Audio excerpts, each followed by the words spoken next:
ভাঙ্গার মতোই অবস্থা করছিল। আচ্ছা তুমি যে গাড়িটা এদিকে টানতেছো কোনো সিগন্যাল দিছিলে? না না, ওটা বড় হিসাব বাদ। তুমি যে গাড়িটা ওইখানে দাঁড়া করানো, ওই যে ওই জায়গায় দাঁড়া করানো, তুমি ভিতরে ঢুকবা, তুমি কোনো সিগন্যাল দিছিলা? তুমি যে সাইডে দাঁড়ানো এর ভিতরে ঢুকবা, কোনো সিগন্যাল দিছিলা? আমি বাইরে চলে যাবো। তুমি বাইরে চলে যাবে, যে চলে যাওয়ার একটা সিগন্যাল আছে তুমি জানো? আমি দেখলাম গাড়ি নাই। আচ্ছা তুমি গাড়ি দেখলা, গাড়ি নেই, তাহলে আমার গাড়ি কই থেকে আয় বললো? এটা কি উপরে থেকে পড়ছে গাড়িটা? তুমি কো না না, তুমি দেখলে পিছনে গাড়ি নাই, তাহলে আমার গাড়ি কই থেকে এলো? আমি কি একের ওইখান থেকে কি একের 50টা নিয়েছি?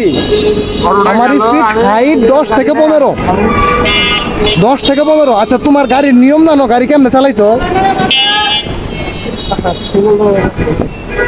তুমি অটো চালাও কদিন ধরে? সপ্তাহখানিক। এরা কি করতা? কিসের? স্টিল বিল্ডিং এর কাজ করতা। 1 সপ্তাহ ধরে কাজ করে গাড়ি চালাইতেছো, তাহলে এই 1 সপ্তাহের অভিজ্ঞতা নিয়েই তুমি এরভাবে রুটে আসতে পারো না। আর এখানে আসলেও তোমার মিনিমাম একটা জিনিস জানা দরকার, যে আমি যদি রোডও এখান থেকে ভিতরে ঢুকি তাহলে আমার নিয়ম কি, এখান থেকে আমি সাইডে চাপামো এটার নিয়ম কি, একটা গাড়ি ওভারটেক করবো এটার নিয়ম কি, এটি অবশ্যই জানতে হবে। যদি এই জিনিসগুলো তুমি না জানো, তুমি ক্ষতি তোমার নিজেরও করবা, আরেকজনেরও করবা। এখন তুমি যে বারজন দিছো, তারপরও আমার গাড়ির হ্যান্ডেল ছিলাই গেছে, এখানে বাম্পার ছিলাই গেছে, তো যাই হোক হেডলাইটে কোনো কিছু দাগ পড়ে নাই। যদি হেডলাইটে দাগ পড়তো তাহলে আমার সে কী করণীয় ছিল? হেডলাইটে দাগ পড়লে তো মিনিমাম আমার ওখানে 5-6 হাজার টাকার একটা মায়ের। আমার নতুন গাড়ি এখনো পর্যন্ত সিটের কাভার তুলছি না আমি। গাড়ি এখান থেকে যদি তোমাকে ঢিতে ঢুকতে হয়, অবশ্যই এখানে ইন্ডিকেটার আছে, ওইখানে লাইট দিয়ে হেরা দেখবা পিছনে গাড়ি আছে কিনা। মিনিমাম 20 গজ থেকে গাড়ি না থাকলে লুকিং গ্লাসে ফলো করে তারপরে ইন্ডিকেটার দিয়ে পরে ভিতরে ঢুকতে হবো, তাহলে পিছনের গাড়ি বুঝতে পারবো যে না হ্যাঁ তুমি গাড়িটা ভিতরে ঢুকাবা। এখন তুমি দাঁড়ায় আছো, আমি তোমার গাড়ির কাছাকাছি এসে পড়ছি, আমার স্পিড সর্বোচ্চ থাকলে 8 থেকে 10, হুশ করে তুমি দিছো ঢুকাইয়া, আমার পায়ের উপরে যেন লাগছে, তো হুশ করে তুমি যখন ঢুকাই দিছো, এখন আমি কিন্তু পড়ে যাইতাম, তারপরে আল্লাহর কাম পড়িও নাই, যেটুক সিলছে এটা আমি মাইনা নিলাম, কিন্তু অন্য সবাই এটা মাইনা নিব না। দেখা গেছে নয় তোমার উপর মারধর করবো, একটা কিছু করে হারলো, তা না হলে তোমার জরিমানা ধরে দিল। এখন তোমার যে বিষয়টা, তোমার বিষয়টা হলো এরকম, তুমি কোনো সময় গাড়ি নেয় যেহেতু বেরোছো 1 সপ্তাহের মধ্যে তোমার মিনিমাম গাড়িটা কোন ভাবে কি আছে, তারা এখানে ভালো অটো চালা, এদের কাছে তোমার জানতে হবে, বুঝতে হবে, এরপরে তুমি গাড়ি চালাবা। আর নাহলে এরপর থেকে রুটে নাম বানার, আর মিনিমাম আরও কমপক্ষে 1 সপ্তাহ বাইরে যাবা, কারণ তুমি রড বিল্ডিং এর কাজ করছো 1 সপ্তাহ কাজ করে হেরে তুমি হ্যান্ডেল ধরে আসছো। এই স্টিয়ারিংটা ধরার অনেক অভিজ্ঞতা লাগে। আমগরে এই স্টিয়ারিং তো সেমি, আমার এই স্টিয়ারিং এর অভিজ্ঞতা নেওয়ার জন্য সরকার আমারে 60 দিন সময় দিছে, এর মধ্যে আমি রেনুট উঠতে পারি নাই। 60 দিনের একটা পরীক্ষার পরে আমার এই রেনুট উঠতে দিছে। আর তুমি এই যে 1 সপ্তাহ কাজ করে হারাই ফুট করে হারি স্টিয়ারিং ধরে তুমি যেদিকে মুসুর দিতেছ, যে কারোটা ক্ষতি করবা, নিজেরও ক্ষতি করবা।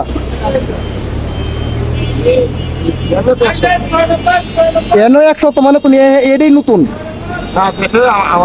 তুমি দেশে যতই চালাও, দেশের হিসাবে না হিসাব অনেক তফাৎ এখানে সোজা। আর বিশেষ করে যদি হাইরোডে যাও আর বিপদ আছে, হাইরোডে খবরদার উঠবে না, হাইরোডে কখনোই যাবে না।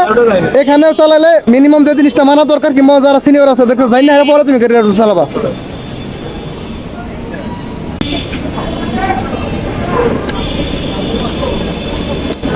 এই জায়গায় এনে বাজাই দিছে, আর এই যে বাম্পার বাজে, বাম্পার এনে না বাজলে এনে কষা লাগতো। এনে গেছে, এই যে এনে গেছে, এই যে এনে গেছে, আর সামনে মনে কোথাও লাগে না তেমন একটা। আর ওই যে এইটা না থাকলে অনেক বাজতো, হ্যাঁ ওটা না থাকলে এনে বাজতো।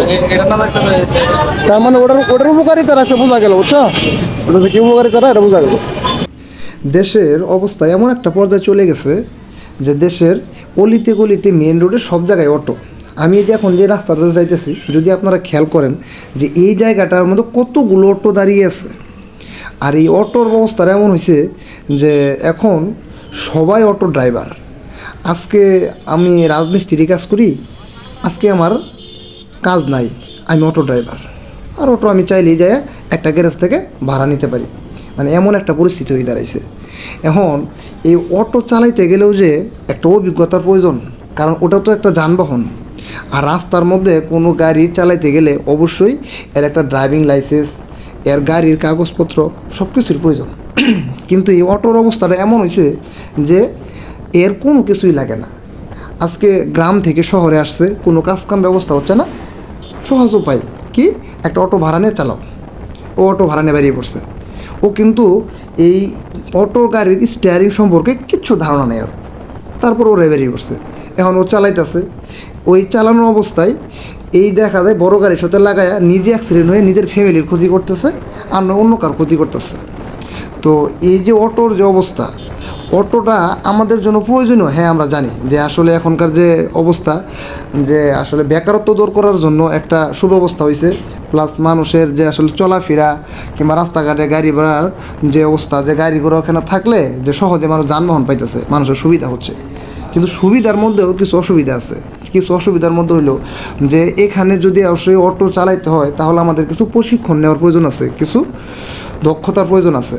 আমি হুট করে গ্রাম থেকে এসেই স্টিয়ারিং ধরে ফেললাম, এটা হইল না। হুট করে আজকে কাজ নেই, রাজমিস্ত্রি কাজ করতেছি আমি, আইসাহের আমি ধরে ফেললাম স্টিয়ারিং, এটাও হইল না। আজকে ফল ব্যবসা করতেছি, কালকে ফল ব্যবসা নাই, আমি স্টিয়ারিং ধরে ফেললাম অটোর, হইল না। আজকে মাছ ব্যবসা করতেছি, আজকে মাছ নিয়ে আসতে পারতেছি না, অটোর স্টিয়ারিং ধরে ফেললাম, হইল না। এটা আসলেই খুব যে একটা খারাপ দিক আমি মনে করি। তো এই জিনিসগুলো যদি আসলে আমরা লক্ষ্য করি যে অটোর যে আমরা কিছু সুবিধা পাইতেছি, এর মধ্যে কিছু অসুবিধা পাইতেছি। তো এই অসুবিধাগুলো দূর করার জন্য যে আমার একটা করণ জোরে একটা মেসেজ, যে বাংলাদেশে এমন একটা আইন জারি করা হোক, যে আইনটা হচ্ছে আপনার অটোর অবশ্যই লাইসেন্স থাকতে হবে, অটো যেন মেন রোডে না উঠতে পারে সেই বিধি নিষেধ করে নিতে হবে, এবং অটো ড্রাইভারের লাইসেন্স থাকতে হবে। যদি তার এই জিনিসগুলো তার না থাকে তাহলে অবশ্যই তাকে আইনের আওতায় নিয়ে আসা হোক।